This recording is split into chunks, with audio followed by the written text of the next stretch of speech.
It would be hard to find anything objectionable about Javier Odoard. As a young man, he joined a seminary of African missions in Lyon with the intention of being a missionary. He joined the Jesuits in 1943 and entered into analysis with Lacan in 1958, and remained a close colleague from that point on. Although he said he was not concerned about topology, his short intervention during Lacan's 18th session of Seminar 13 on May 15, 1966, seems to have benefited from his keen interest in Hegel. His presentation bombed. Lacan had only told him that morning that he would like him to speak, and his thesis was based on two diagrams hastily drawn on paper, which Lacan asked him to redraw on the blackboard or easel. It seems that at least one of the diagrams recorded in the Staffurla transcripts seems to be mislabeled. His main diagram reinterpreted the graphic popularly known as the butterfly. Instead of two intersecting triangles, however, Auduard saw two parallelograms, effectively relating the look and the gaze as inversions of each other. But if the Staffurla reproduction is anything to go by, the lines defining the parallelograms were crowded together and portrayed from an oblique angle. Lacan seems not to have understood Auduard's argument about inversion of the viewer's plane and plane of the gaze. He thought Auduard was trying out a theory of binocularity, which doesn't seem to be supported by the text or Auduard's drawings. I have to call this a defense because it seems clear that Auduard's argument did not get a fair review, and there is almost no commentary I know of about this event. What is clear is that Javier Odoard finds a useful way to show how Lacan's butterfly involves two ideas that are essential to perspectival experience. Dilation is easy to see. The viewing subject stands at a point, and the visible world can be said to extend outward as what is commonly called a cone of vision. Lacan's argument in Seminar 11 is that this look of the observing subject dialectically engages a reverse gaze, which also emanates from a point and expands through its own cone of vision. The thesis of the butterfly graphic is that there is a homeostasis that binds the two cones together, that whatever the distances from either opposed point, there is a constant effect epitomized by the screen, which Lacan draws at the midpoint. I call this cathesis, a term I invent by combining the word cathetus, the right-angled relationship of the viewer to the picture plane, like the mirror, and the term conatus, which Vico and Spinoza used to talk about an autonomous force of continuity, an inner principle of conservation. The third term relates to the ancient science of divination, and here it is about how an object in the field of vision can become a kind of prescient omen. The ostentum was one of many special terms defining divination protocols. How is this possibly related to Auduard's presentation? I am going to argue that Auduard's use of crisscross parallelograms shows how ostentum happens in the visual field as something that appears as a kind of supernatural sign that suddenly stands out from everything around it. This kind of sign comes with a power and authority that makes it hermetic, in the sense that the god Hermes was not only the herald in mythology, but also able to cross boundaries. His caduceus tells of the other aspect of ostentum, that it was a contronym, a combination of two opposed meanings. What is amazing about the ostentum is that it's still around, but we don't think of it as an example of Roman fortune-telling. In Jacques Tati's famous film, Les Vacances de Monsieur Hulot, holiday travelers at a train station are directed to catch the trains coming in on various tracks by an announcer whose words are muddled by a bad sound system. The voice sounds authoritative, but no one can understand it. This is the essence of the ostentum. We can't ignore it, but we don't know what it means. As the announcements continue, the crowds run from track to track, thinking that the voice means that they were wrong. Hitchcock uses the ostentum so extensively in his films that they deserve their own encyclopedia. In just one film, Notorious, one ostentum, glasses filled with champagne, drives us crazy once we realize that the two heroes of the film, Alicia and Devlin, must keep the villain from going to the wine cellar before they have investigated it. The more the guests drink, the more the clock runs out. Another ostentum is the key that Alicia has stolen from her husband's keychain, which has its own visual role to play. Last but certainly not least are the bottles of wine they want to investigate once they get to the cellar, which turn out to contain uranium-enriched sand. How could we ignore this case of transubstantiation? But perhaps Hitchcock's master ostentum is the jewel in his later film Vertigo, which becomes the key to the mysterious double identity of the woman who has lured the detective to play the key role in the murder of a wealthy heiress. If anything, all these cases of ostentum should teach us that the art of divination is far from dead.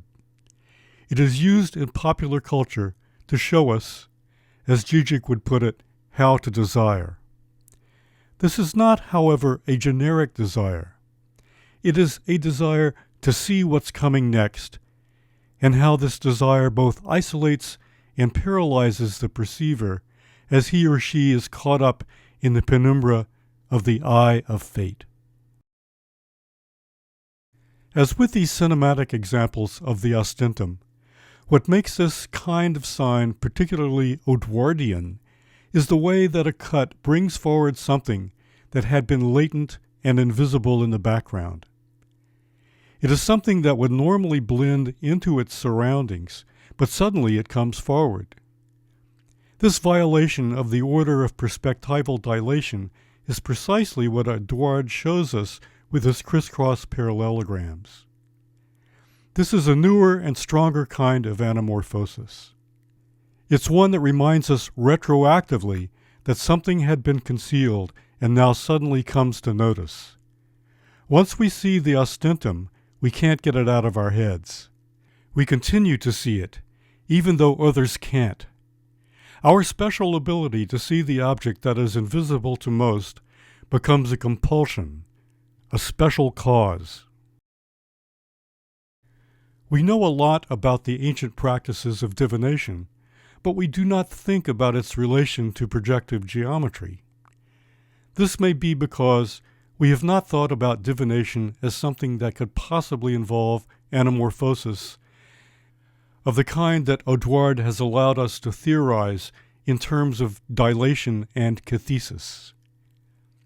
Dilation is our view of the world, the things we expect to see in relationships we expect to see. When something disrupts this view, something called ostentum, it disrupts the order of dilation and introduces something that stands out in a new and permanent style of signification. This haunts us and compels us to revere its authority and respect its mandate, if only we can discover what that mandate might be. The cut of dehiscence is a cut into space itself. It brings forward what was previously hidden in the background. This inversion created a cipher that was not a representation of anything. It was a representation of representation, a sign of the inversion and reversal that had produced it. This was Lacan's necessary redefinition of Freud's concept of the Vorstellungsrepräsentanz. Although his followers criticized him for this seeming revision, Lacan had actually uncovered the essence of Freud's idea, the gap in which the subject is constituted, as my colleague John Shannon Hendricks has put it. The gap is the cut of sacrifice, and the subject finds itself reconfigured in the relation to this new sign, which is self-intersecting but non-orientable. As the song says, it ain't what you say, it's the way that you say it. And that way, according to Auduard, is inversibility, turning around, turning inside out, turning backwards. All these turns need to be graphically presented, and so Auduard believes he has discovered how to do this by converting Lacan's original butterfly into two crisscross parallelograms. The parallelogram, with its equal sides, allows him to show off its most basic property, namely cathesis. Where the butterfly had established the look and gaze relation appropriately as self-intersecting cones of vision, and used the screen as the epitome of the non-orientation, the role of cathesis was not clear. Although there is a symmetry linking the views from either end of the butterfly's cones of vision, where the center of one circle becomes the periphery of the other, the two crisscross parallelograms show this directly. The screen function is not one position or the other of the look or gaze, but the equal and opposite motion that binds the two. Animating the idea of the screen to show that it was a dynamic and not static function allows us to take a further step. We can see dilation and cathesis to understand the screen in an entirely new way.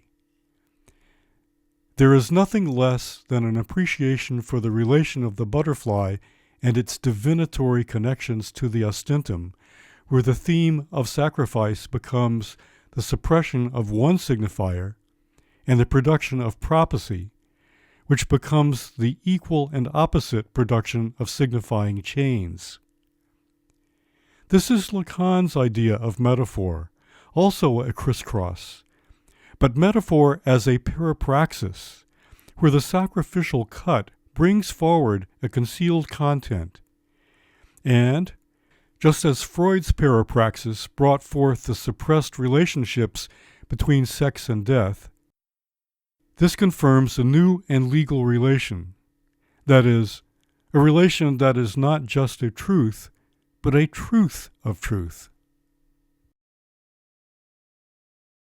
Where the terms used to mark Lacan's butterfly were a bit mystifying, to say the least, they at least produced the constitutive roles of dilation and cathesis. But it took Auduard's new model to show how cathesis was inversely related to dilation, because cathesis is itself the principle of inversion. It is a cut made into the viewer's cone of vision that allows the cone of the gaze to invert and reorder the subjects and objects in the visual field, turning subjects into objects and objects into subjects. This, of course, is the basis of the first religions, the animation of mute substances as demons that are later consolidated and organized as natural forces charged with emotions, what the Greeks called the protogenoi. Only later were the strictly objective components separated from the human-like features, love, hate, vengeance, and so on. For this early state of the human imagination, cathesis was whatever could be made to endure from the flux of perceptual impressions and changing natural conditions. Cathesis became the gods. Dilation was the ability to appreciate the gods as scenery, charged with signs and portents, the first of which was the ostentum. Lacan's butterfly has never been raised to such a central critical role in the evolution of human thought and culture, but it is to Auduard's credit that the logic of this possibility was made into a visual theory. The story of the crisscross parallelograms remains to be played out in detail. The connection of the screen as a cut, and the cut as a primary and foundational case of metaphor, the ostentum, is also waiting for our attention. What really requires our immediate survey, however, is the way that ostentum is present throughout popular culture. Lacanians in general revel in the multiplicity of abstract technical terms, which create circularities and dead ends.